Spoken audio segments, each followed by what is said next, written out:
Avant de lancer cette vidéo, assure-toi bien d'être à jour au niveau des scans de One Piece. Je ne m'engage en rien au possible spoil des lecteurs susceptibles d'appuyer sur play.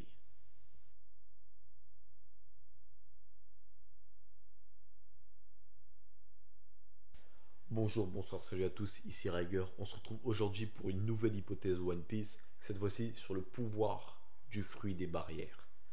K. Bartholoméo, le fan de Luffy.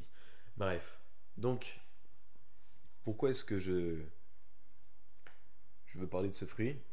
Bien parce que, à force de parler de fruits du démon dans mes hypothèses, j'ai commencé un peu à réfléchir sur tous les fruits des différents personnages, enfin, du moins ceux qui m'ont intrigué, et je me suis rendu compte que le fruit de Bartholoméo m'intriguait beaucoup.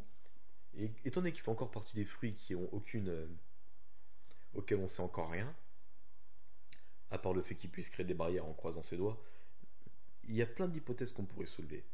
Donc on a pu voir que Bartholoméo a énormément confiance en son fruit du démon.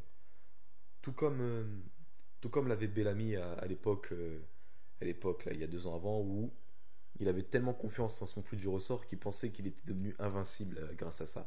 Donc ça pourrait être une faiblesse pour lui, mais on est plus là pour parler du fruit du ressort que de Bartholoméo lui-même. Donc, qu'est-ce que ce fruit nous réserve? Est-ce que c'est un truc tout con? Déjà, c'est un type paramécia, ou il crée des barrières en croisant les doigts et ça s'arrête là? Non, parce qu'on a pu se rendre compte pendant son combat bah, dans le combat du bloc B, que Bartholoméo, il peut aussi, comment dire, attaquer. Donc c'est pas juste un pouvoir défensif. On a aussi vu, lorsqu'il prend mal le fait que quelqu'un se moque de Luffy, son fruit en fait a plusieurs possibilités. En fait, ces barrières là, c'est comme, il peut faire un tas de trucs avec. Donc, est-ce qu'il pourrait peut-être même trancher avec ces barrières? Ça, je pense pas. Ce serait quelque chose d'un peu trop extrême, mais ça m'étonnerait pas que, genre, en faisant une barrière fine, tout ça, il puisse ensuite, il y a une attaque qui pourrait être extrêmement puissante.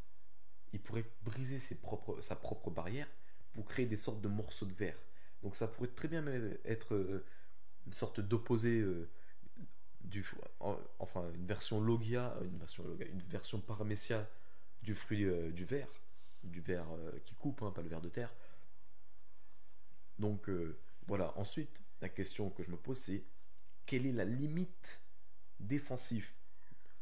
Jusqu'à Est-ce qu'on peut briser ces barrières, euh, ou est-ce que c'est impossible?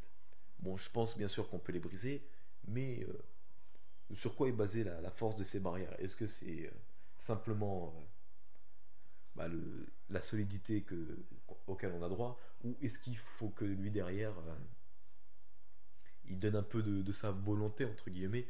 Bon, je pense que c'est plus une question d'énergie.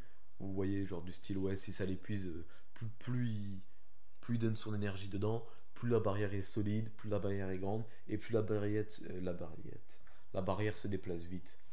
Donc, comme on a pu voir au niveau de la solidité, un coup de poing de sandane d'un homme poisson euh, est pas capable d'endommager la barrière. Même au contraire, c'est lui qui prend les dégâts. Donc, il pourrait se passer un tas de choses. Ensuite, ces barrières, il peut faire un truc tout con. Par exemple, il peut enfermer quelqu'un dans une barrière et lui couper de tout oxygène. Il y a un tas de possibilités, l'air de rien, parce que ce fruit, même si c'est un truc un peu con, faut pas se mentir, c'est quelque chose qui a peut-être une limite infinie. On peut faire des tas de trucs. Comme je dis, par exemple, il peut casser sa barrière, puis ensuite envoyer plein de petits morceaux tranchants sur ses adversaires. Ensuite, il peut aussi, grâce à sa barrière, il peut par exemple, il y a un mec qui lui tire, pas des balles, mais je veux dire, ouais, peut-être des balles, ouais, on lui tire des balles, tout ça, puis ça fait des ricochets, ça ricoche. Ensuite, par exemple, il peut prendre de l'eau, enfermer dans une barrière de l'eau pour faire une sorte de bombe aquatique, des conneries comme ça. Il y a plein de possibilités. Son fruit, il pourrait faire un tas de trucs avec. Il pourrait par exemple faire une pyramide et la faire tomber sur le sol pour creuser des trous. Il pourrait faire un tas de trucs. Mais, bien évidemment, il n'y a que Oda pour donner les réponses aux questions qu'on se pose tous. On peut juste soulever des hypothèses et en débattre. Donc, moi je pense que son fruit nous réserve beaucoup de surprises encore, et qu'on y aura droit pendant l'arc lorsque lui aussi va se taper dessus. Donc c'est à peu près tout ce que j'ai à dire par rapport à son fruit, parce que tant qu'on n'a pas énormément d'informations et tant qu'on n'a pas encore vu énormément se battre, on peut pas trop spéculer tout ça.